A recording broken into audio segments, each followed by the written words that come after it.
പാലക്കാട് ജില്ലയിൽ പട്ടാമ്പി, അതേപോലെ ചെറുവത്തപ്പള്ളി, അങ്ങനെ നിങ്ങൾ ഓർമ്മിപ്പിച്ചത് നന്നായി. ഞാൻ അതിന്റെ മനസ്സിൽ നേരത്തെ പറയാൻ കരുതിയത് അതിനെ വിട്ടുപോയതാ. അത് പട്ടാമ്പി എന്റെ ചോദ്യം മൈക്കാൻ കയറിയിട്ട് ഞാൻ നിങ്ങളെ കുറിച്ച് നിങ്ങൾ ആ ചോദ്യത്തിന്റെ ഊപ്പോട് മൈക്കാൻ കയറിയാണ്. മർമ്മപ്രധാനമായ ചോദ്യം. അത് ഓരോരുത്തർക്കും തോന്നുന്നത് മർമ്മമാണ്.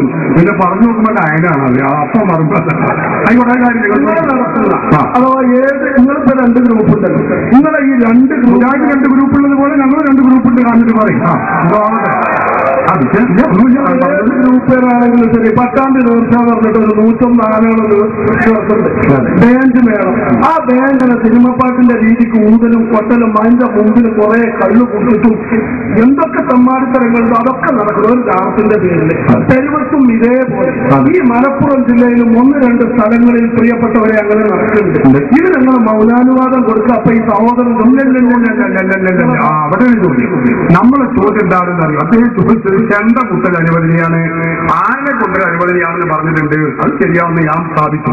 അതുകൊണ്ട് പട്ടാമ്പി നേർച്ച, അതുപോലെ കരുവന്തിരിച്ച് കരുവത്ത് ഏതോ ചെരുവത്ത് നേർച്ച, അങ്ങനെ കുറെ നേർച്ച എന്ന പേരിൽ നടക്കുന്ന കൂട്ട് അനാചാരങ്ങളുണ്ട്. ഞങ്ങൾ ആരും അതിൽ അംഗീകരിക്കുന്നില്ല. നിങ്ങൾക്ക് അറിയോ, കഴിഞ്ഞ എന്റെ കയ്യിൽ ആ പത്രകത്തിൽ ഞാൻ കൊടുത്തിട്ടില്ല. കഴിഞ്ഞ പട്ടാമ്പി നേർച്ചയുടെ ഞാൻ പറയാം, കഴിഞ്ഞ പട്ടാമ്പി നേർച്ചയുടെ സ്വാഗത സംഘം ഉണ്ടാക്കിയ വാർത്ത പത്രത്തിൽ നിന്ന് കട്ട് ചെയ്ത് ഞാൻ അവിടെ എടുത്തു വെച്ചതിന്റെ അരികിൽ ആരായിരുന്നു അതിന്റെ ചെയർമാനായ സ്വാഗത സംഘത്തിന്റെ ഒരു പ്രേമചന്ദ്രനാണ്. പ്രേമചന്ദ്രൻ സ്വാഗത സംഘ പട്ടാമ്പി നേർച്ചയുടെ സ്വാഗത സംഘത്തിന്റെ ചെയർമാൻ കഴിഞ്ഞിട്ടില്ല. പിന്നെ അതിന്റെ കൺവീനർ ആരാന്നറിയോ, ഒരു ചാത്തന. ഒക്കെ അറിയോ വർഷം. അപ്പൊ അങ്ങനെ കുറെ ആളുകൾ ഒരു ദേശീയ ഉത്സവമായിട്ടോ അല്ലെങ്കിൽ ജില്ലയുടെ ഉത്സവമായിട്ടോ പലരും നേർച്ച എന്ന പേരിൽ തെറ്റുകൾ നടത്തുന്നുണ്ട്. അഹ്ലു സുന്നത്തി വൽ ജമാഅത്ത് ഒരിക്കലും അത് അംഗീകരിക്കുന്നില്ല. അത് തെറ്റ് തന്നെയാണ്, അനാചാരമാണ്. അനാചാരങ്ങളൊക്കെ അനാചാരങ്ങൾ തന്നെയാണ്, യാതൊരു സംശയവുമില്ല. അതേ അവസരത്തിൽ മഹാത്മാക്കളുടെ സ്മരണകൾ അയവിറക്കുന്നതിന് വേണ്ടി അഹ്ലു സുന്നത്തി വൽ ജമാഅത്ത് വലിയ നേർച്ചകൾ എന്ന പേരിൽ ഇസ്ലാം അനുശാസിക്കുന്ന കർമ്മങ്ങൾ ചെയ്യുന്നുണ്ട്. അത് ഇതിന്റെ പരിധിയിൽ പെടുകയുമില്ല. അപ്പോ അപ്പുറത്തൊരു നേർച്ച എന്ന പേരിൽ അനാചാരങ്ങൾ നടക്കുന്നു എന്നതുകൊണ്ട് കാടടക്കി വെടിവെക്കാൻ പാടില്ല. മുറിവൈദ്യൻ അല്ലെങ്കിൽ വ്യാജ ഡോക്ടർ അപ്പുറത്തുണ്ട് എന്നതുകൊണ്ട് ശരിയായ ബിരുദം നൽകിയ MBBS ഡോക്ടറെയും നിങ്ങൾ സൂക്ഷിക്കുന്നത് ചന്തത്തരമാണ്, മണ്ടത്തരമാണ് എന്നേ പറയാനുള്ളൂ. അപ്പൊ കുറെ തെറ്റുകൾ അപ്പുറം നടക്കുന്നു എന്നതുകൊണ്ട് ശരി ഇവിടെ ഇല്ല എന്ന് പറയാൻ പറ്റില്ല. അതിനെ സുന്നികൾ ആരും അംഗീകരിക്കുന്നില്ല. ടൈം അതിനെ കുറിച്ച് എന്തോ ഒരു വിശദീകരണം പറയാറുണ്ട്. മലപ്പുറം ഗവൺമെന്റ് കോളേജിൽ ഞാൻ BSc പഠിക്കുന്ന സമയത്ത് ജില്ലാ SSSന്റെ ജനറൽ സെക്രട്ടറി ആയിരുന്നു. മലപ്പുറം നേർച്ച നടത്താൻ നിശ്ചയിച്ചു എന്ന റിപ്പോർട്ട് കേട്ടപ്പോൾ എന്റെ പോക്കറ്റിൽ നിന്ന് കാശെടുത്ത് അന്ന് നമ്മുടെ ബഹുമാനപ്പെട്ട കൗത്തുമൻ ഉസ്താദ് നമ്മുടെ കഥ ജീവിച്ചിരിക്കുന്ന സമയത്താണ് ഞാൻ 1-2 പ്രധാന ആളുകളെയും കൂട്ടി കൗത്തുമൻ ഉസ്താദിനെ എത്തിച്ചു. അന്നത്തെ ഉസ്താദിനോട് പറഞ്ഞു, ഈ വിധവി കക്ഷികൾക്ക് ജനങ്ങളെ തെറ്റിദ്ധരിപ്പിക്കാൻ ഒരുപാട് കാരണം ഇത്തരം സംഭവങ്ങൾ ഉണ്ടാക്കുന്നുണ്ട്. യഥാർത്ഥത്തിൽ അതും നമ്മളും തമ്മിൽ യാതൊരു ബന്ധവുമില്ല. ഇസ്ലാം കൽപ്പിച്ച സിയാറത്ത്, സ്വലാത്ത് പോലെയുള്ള കാര്യങ്ങൾ കൂട്ടമായി ചെയ്യുന്നത് മഹത്വരമാണ്. അത് പ്രോത്സാഹിപ്പിക്കുന്നതോടെ ഈ അനാചാരങ്ങൾ നിർത്തണം എന്ന് പറഞ്ഞപ്പോൾ നമ്മൾ പറഞ്ഞാൽ നിൽക്കൂ, എന്നാൽ മുസ്താദെ നമ്മൾ പറയണം എന്ന് പറഞ്ഞ് ബഹുമാനപ്പെട്ട മലപ്പുറം ഭാവിയായിരുന്ന തങ്ങളെ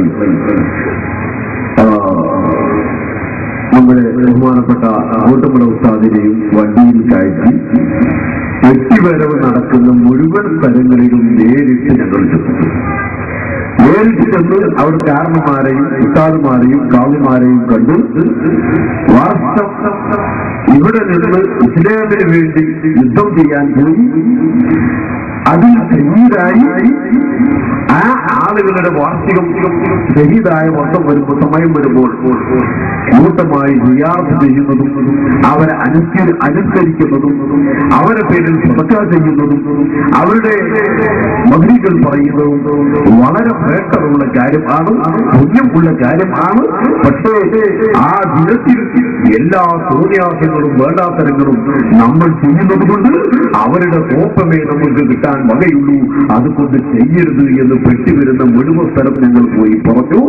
അങ്ങനെ അവരെ എല്ലാവരും കാവ്യന്മാർക്കും അവിടെ വരുന്ന ആളുകൾക്കും കൊടുക്കാനുള്ള പെട്ടിവരവ് എന്ന് പറഞ്ഞാൽ അതാണല്ലോ, പത്തിരിയും വിഭവങ്ങളും ഒരു പെട്ടിയിലാക്കി ഒരു കൊട്ടയിലാക്കി അതുമായിട്ടുള്ള വരവ്, അതുമായി വിക്റും സ്വലാത്തും മാത്രം ചൊല്ലി ഞങ്ങൾ സിയാറത്തിന് പോകാം എന്ന് ഞങ്ങൾക്ക് വാക്ക് തന്നു. അങ്ങനെ 3 കൊല്ലം അല്ലാഹുവിന്റെ തോന്നിക്കൊണ്ട് ആ രൂപത്തിൽ മലപ്പുറത്തില്ല ഞങ്ങൾ നടത്തിച്ചു. മലപ്പുറം നേർച്ച നടന്നു. 3 കൊല്ലം കഴിഞ്ഞ അവിടെ തങ്ങന്മാരുടെ ഫാമിലി 2 ഗ്രൂപ്പാ. അതിന് 3 കൊല്ലം ഒരു വിഭാഗത്തിനും ശേഷം മറ്റൊരു വിഭാഗമാണ് അതിന്റെ കാര്യങ്ങൾ നിയന്ത്രിക്കുന്നത്. ആ 3 കൊല്ലം കഴിഞ്ഞ് രൂപം മാറുന്ന സമയത്ത് വീണ്ടും ഞങ്ങൾ ഇറങ്ങിച്ചെന്നപ്പോൾ ഏതൊക്കെയെന്ന് പറയട്ടെ, ആ സിസ്റ്റം മാറ്റുന്നതിന് പിന്നിൽ മലപ്പുറം മുനിസിപ്പാലിറ്റിയുടെ ജമാഅത്തെ ഇസ്ലാമിയുടെ ഏറ്റവും വലിയ നേതാവായിരുന്നുണ്ടായിരുന്നു. കാര്യം അന്വേഷിക്കുന്നു, പല നിരക്കിക്കുന്നു. അപ്പൊ 2 കൊല്ലത്തെ അലുവ കച്ചവടം 3 ദിവസം കൊണ്ട് നടത്തും. ബാക്കിയുള്ളതൊക്കെ വേറെ കാര്യം എന്നാണ് ഞങ്ങൾക്ക് മറുപടി കിട്ടിയത്. ഇത് സുന്നിന്റെ അക്കൗണ്ടിൽ കഴിഞ്ഞാൽ നമ്മൾ എന്താ ചെയ്യാം? അതുകൊണ്ട് ഈ രൂപത്തിലുള്ള സിയാറത്തുകൾ സംഘടിതമായി നടക്കണം, സദഖ നടക്കണം, അവരോടുള്ള പ്രിയം വർദ്ധിപ്പിക്കാൻ ജനങ്ങൾക്ക് അവരുടെ മതം പറഞ്ഞു കൊടുക്കണം, അവരുടെ പ്രേക്ഷകர்களுം പറഞ്ഞു കൊടുക്കണം, അവരെ തവസ്സുൽ ഇസ്തിഗാസയും ചെയ്യണം എന്നല്ലാതെ ഈ രൂപത്തിൽ കൂട്ടെടുത്തതിന് സുന്നത്ത് ജമാഅത്ത് ഒരിക്കലും അനുകൂലം നിന്നിട്ടില്ല. സുന്നത്ത് ജമാഅത്തിന് ഏറ്റവും അന്ന് മലപ്പുറം ജില്ലയിലെ ഏറ്റവും വലിയ നേതാക്കൾ എന്ന നിലക്ക അവരെ കുറിച്ചത് അവരുമായിട്ട് നടന്നത് വളരെ ശക്തമായി ഒട്ടുമനസ്ഥാണെന്ന് അവരോട് പറഞ്ഞു. അല്ലാഹുവിന്റെ കോപം നിങ്ങൾക്കുണ്ടാകും എന്ന് പറഞ്ഞപ്പോഴാ പലരും അത് തിരുത്താൻ തയ്യാറായത്. ഇത് സുന്നത്ത് ജമാഅത്തിന്റെ അതിന്റെ ആകൃതിയാണ്, സുന്നത്ത് ജമാഅത്തിന്റെ ആശയമാണ്. പിന്നെ ഇവിടെയുള്ള സൊസൈറ്റിയെ സംബന്ധിച്ചിടത്തോളം ഒരു വലിയ സൊസൈറ്റി, ആ സൊസൈറ്റിയിൽ നിന്ന് ഒരു 1/2% മുഖാദിയായി പോയിട്ടുണ്ടാവും, ബാക്കി ഒരു 1/2% മൗദൂദിയായി പോയിട്ടുണ്ടാവും, ഒരു 0.5% ഒരു പക്ഷേ കാതികരായി പോയിട്ടുണ്ടാവും. ഇങ്ങനെയൊക്കെ കുറച്ചൊക്കെ അങ്ങോട്ടും ഇങ്ങോട്ട് പോയി കഴിച്ചു ബാക്കിയൊക്കെ ഫില്ലി എന്നെങ്കിലും ജനറൽ അക്കൗണ്ടിൽ വരുമ്പോ ഇവിടെ ചെയ്യുന്നത് മുഴുവൻ ഫില്ലി എന്ന് പറയും. അതുകൊണ്ട് കാര്യമില്ല എന്ന് മാത്രം ഓർമ്മപ്പെടുത്തുന്നു. ഈ 2 സമസ്തയിൽപ്പെട്ട ഒരു സമസ്തയുടെ നേതാവാണെന്ന് ഇസ്ലാം മത വിദ്യാഭ്യാസ ബോർഡിന്റെ മഹാനായ മണ്ണാർക്കാട്ട്